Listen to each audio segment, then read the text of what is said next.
If a musician can pick up their instrument to practice, what does a conductor do? A master course to nurture young conductors is giving them podium time with some of Australia and New Zealand's professional orchestras. The select few are coached by a range of guest conductors, including the Tasmanian Symphony Orchestra's Chief Conductor and Artistic Director, Sebastian Langlessing.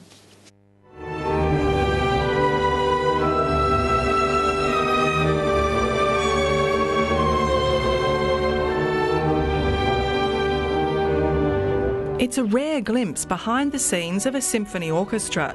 It's practice, but not so much for the players. This is a perfect example for a place where the obvious thing is actually not so important. Yep. Yeah, as long as that doesn't drag and you get a nice shape of it, it's fine. The problem is to really establish the rhythm, and that's very Verdi, you know. And actually, it's still too loud, so it needs to be soft. What does it take to become a great conductor?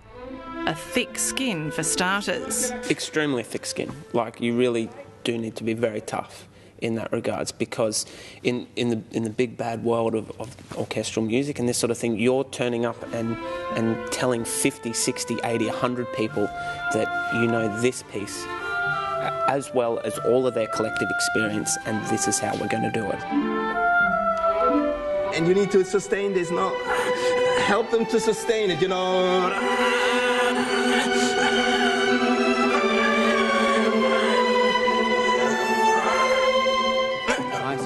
You need to stop almost, yeah. And then still it wasn't right. To be quite honest, I almost think that it only happened because I went like this. But you didn't do so much. Your body language needs to crumble. These young men from across Australia and New Zealand are all accomplished musicians in their own right. But to improve their skills as conductors, they've chosen to subject themselves to a gruelling process of harsh criticism in front of their peers and a symphony orchestra. Well, the music first. The music first and foremost. I can't think of anything else I'd want to be. It's that sort of dedication Sebastian Langlessing says is necessary. Anything you want to do in life, apart from conducting, if you have any doubts, do it. Don't do conducting. I'm the first one to say, let it go. If you have any doubts, if this is the only thing you think you can do, and if you don't do it, you can't live, then you have to do it. Kind of worked. It kind of worked now. It's just irritating. You know, Billy Wilder said about Vienna, great set, shit cast. The conductor translates the music from the page to the audience. Telling the orchestra when to play, how fast and how loud is only a part of it. That is only very, very little. And as you said, we see there's a lot in the music written, and it can be interpreted in different ways. And you are the person to tell them how to interpret what they see on their music. Langlessing says each piece can vary significantly. That's why we go to concert, to live performances, because it can be very, very different. I mean, otherwise, you know, I've heard Tchaikovsky 6, why should I go again? You know, yeah, because it is different orchestra, different conductor, different day. You know, I do things different.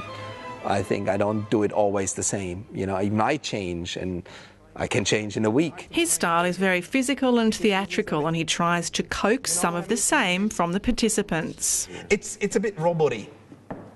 It's a bit like this. And that's why loosen it up. You don't use your wrists at all. Can we use them? Okay. Bum. It takes a big personality and being a lot of self-confidence, a great knowledge of music. Being a great communicator is important.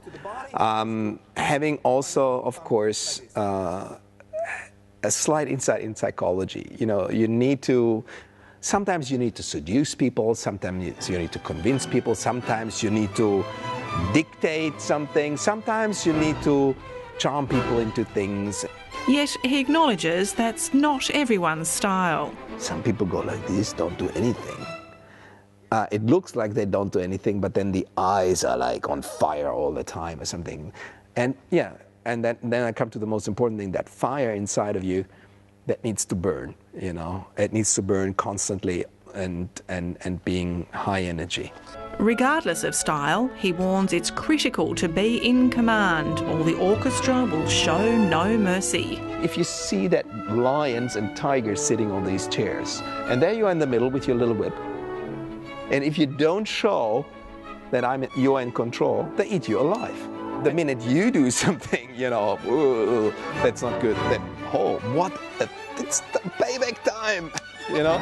Although he's sharing his expertise with the masterclass, Lang Lessing says he's not encouraging anyone to become a conductor. There's one thing with this course. We don't need to encourage anybody to become a conductor. We don't need to produce conductors because we're in need of conductors.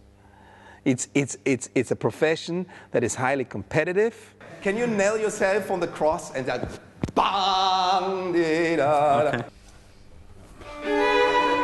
With a preparation. For Melbourne pianist and composer Stefan Casamenos, the course has been one of self-discovery. My aim in this week is to find out whether this is for me and whether I'm prepared to go through with it. And today was a bit of a turning point. I thought the orchestra played really beautifully.